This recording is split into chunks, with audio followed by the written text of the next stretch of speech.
ज्योतिर्दर्पण, भविष्य का दर्पण।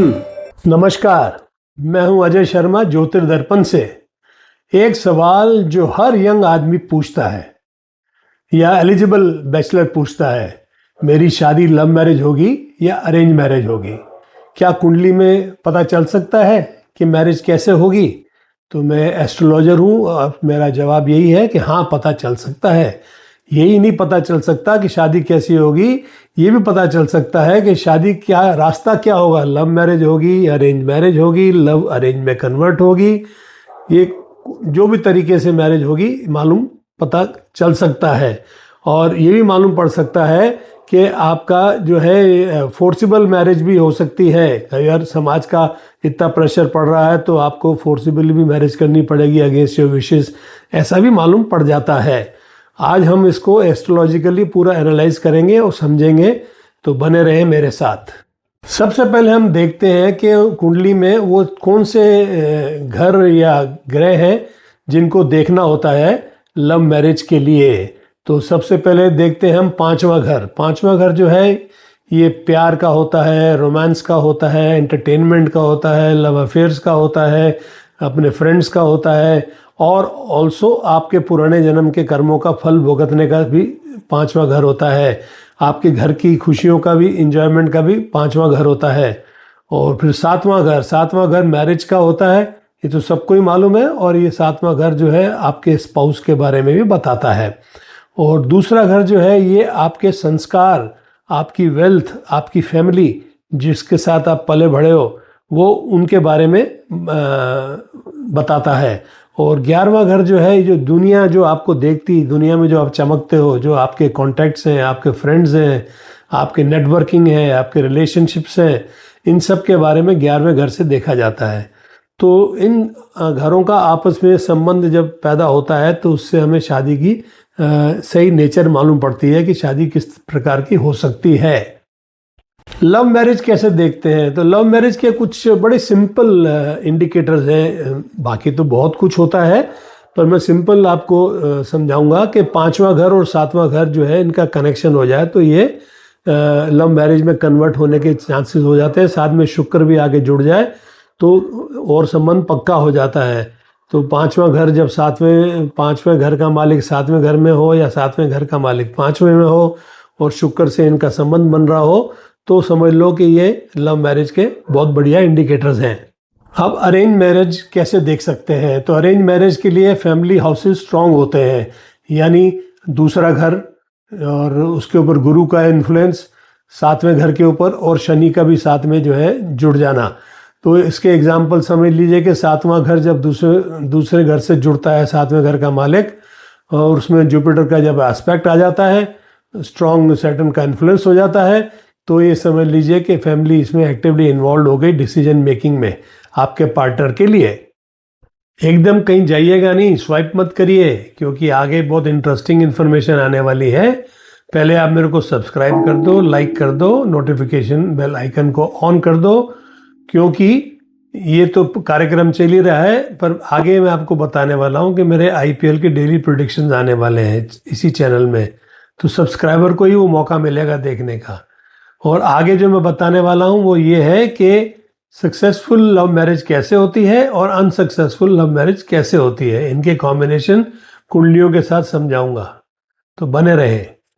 अब इसी तरह से इन दोनों घरों में, पांचवें और सातवें घर में और शुक्र में, अगर कहीं से भी जो है राहु का इन्वॉल्वमेंट आ जाए, वो अगर इन्वॉल्व हो जाए, संबंध बना ले, कई तरह के संबंध बनते हैं ज्योतिष में, तो बहुत डिटेल में जाना पड़ेगा। सिंपल समझो कि अगर उनका संबंध बन गया है राहु के साथ, तो मैरिज अक्सर एक इंडिपेंडेंट डिसीजन होता है, यानी फिर कोई बीच में नहीं होता है, आदमी खुद ही निर्णय लेता है कि मैंने शादी ऐसे करनी है। तो इससे क्या क्या किस तरह की शादियां हो सकती हैं? इंटरकास्ट मैरिज हो सकती है, डिफरेंट कल्चर की मैरिज हो सकती है, सडन रिलेशनशिप की मैरिज हो सकती है। सक्सेसफुल लव मैरिज कब होती है, इसका मैं एक छोटा सा एग्जांपल देता हूँ। आप ये दो चार्ट्स देख रहे हो, एक लड़के का है, एक लड़की का है। तो रूल यह कहता है, पहला रूल, कि अगर लड़के का मंगल लड़की के शुक्र वाले स्थान में हो और उसी प्रकार लड़की का शुक्र लड़के के मंगल वाले स्थान में हो, तो ऐसी स्थिति में अगर दोनों की कुंडलियां मिलान करें तो ये एक सक्सेसफुल लव मैरिज को इंडिकेट करती है। तो यहाँ पे ये कंडीशन कैसे मीट हो रही है, ये आप चार्ट में देखेंगे कि लड़के का जो मंगल है वो 4 नंबर राशि में है और लड़की का जो शुक्र है वो उधर 4 नंबर राशि में है। उसी तरह से लड़के का शुक्र जो है वो 10 नंबर राशि में है और लड़की का मंगल वो 10 नंबर राशि में है। तो इस तरह से ये कंडीशन मीट होती है तो हम कहते हैं सक्सेसफुल लव मैरिज होगी। उसी तरह से जो लड़के का जो गुरु है वो लड़की के शुक्र वाले स्थान में होना, तो लड़के का गुरु जो है यहाँ पे लड़की का शुक्र स्थान है 4 नंबर राशि और लड़के का जो 4 नंबर राशि है वहाँ पे गुरु बैठे हुए हैं। और तीसरी कंडीशन इन सब चीज़ों को पूरा करने की वो ये है कि इनमें से कोई भी ग्रह कुंडली के 6ठे या 8वें या 12वें भाव में नहीं होना चाहिए। तो ये कंडीशन अगर मीट होती है तो ये लव मैरिज में कन्वर्ट हो जाती है। कहीं जाइएगा नहीं, बने रहे मेरे साथ। आगे जो मैं इन्फॉर्मेशन देने वाला हूँ बड़ी क्रिटिकल है। वो जो इन्फॉर्मेशन है वो इस प्रकार है कि अनसक्सेसफुल लव मैरिज कैसे देखी जा सकती है। तो अनसक्सेसफुल लव मैरिज देखने के कई सारे कॉम्बिनेशन हैं और मैं उनमें से एक आधे को आपको समझाऊंगा चार्ट के थ्रू, और वैसे मैं बाकी कॉम्बिनेशन थोड़े बहुत मैं बोल दूंगा। तो चार्ट के हिसाब से मैं आपको ये समझाता हूँ कि अगर आप चार्ट देखेंगे, ये 2 चार्ट जो हैं इनमें आप देख रहे हैं कि राहु जो है 4 नंबर की राशि में है लड़के के केस में। राहु का सिंबल बना हुआ है, वो 4 नंबर राशि में है लड़के के केस में।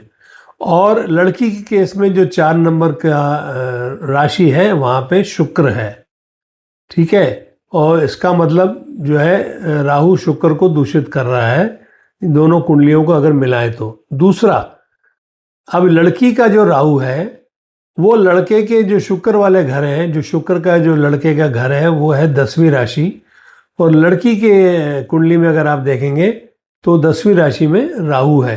तो ये कॉम्बिनेशन जो है इस तरह से इंडिकेट करता है कि ये लव मैरिज सक्सेसफुल नहीं होगी और जो होगी बड़ी कष्टदायक लव मैरिज होगी।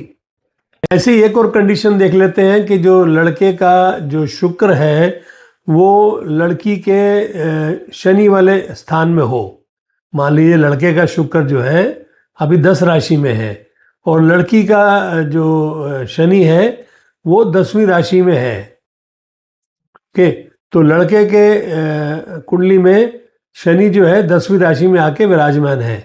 तो ये जो कॉम्बिनेशन जब होता है तो ये भी एक अनसक्सेसफुल कॉम्बिनेशन होता है। इससे क्या होता है, अगर विवाह हो भी गया तो बहुत लंबा खिंचता है और बहुत ही कष्टदायक होता है। आपस में बात नहीं करते, मिलते नहीं, दूरियां बनी रहती हैं। तो वो जो विवाह संबंध था, मधुर संबंध था, वो एक ढीला पड़ जाता है।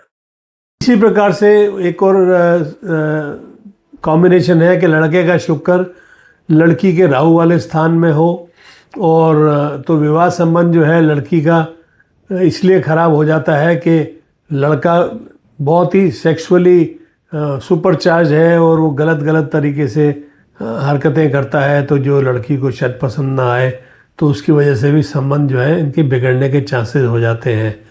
और अगर ऐसा ही लड़की का मंगल भी जो है लड़के के राहु वाले स्थान में आ जाए तो फिर वो लड़की की तरफ से ये सब समस्या शुरू हो जाती है, तो मैरिज में मिसमैच होने लग जाता है।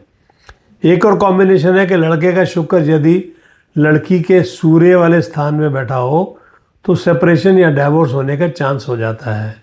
और ऐसे कई कॉम्बिनेशंस हैं जिनसे हम देख सकते हैं कि विवाह संबंध कैसे टूट सकता है। तो इसके लिए एक स्पेशलिस्ट ज्योतिषी चाहिए जिसको आप कंसल्ट करेंगे तो वो आपको पूरी राय दे देगा। करें पर विवाह से पहले, जिससे बेहतर है कि आप कोई गलत काम ना करें। यदि आप जानना चाहें कि आपकी कुंडली में लव मैरिज के योग है या नहीं, मैरिज टाइमिंग क्या है और कैसा पार्टनर मिलेगा, तो आप अपनी कुंडली हमारे से एनालाइज करवा सकते हैं, जिसकी हमारा कॉन्टैक्ट डिटेल्स डिस्क्रिप्शन में दिया है। और आपको अगर ये सारे चीज़ें समझ में आई, अच्छा लगा, तो मेरे चैनल को ज़रूर सब्सक्राइब करें और देखते रहें ज्योतिर्दर्पण।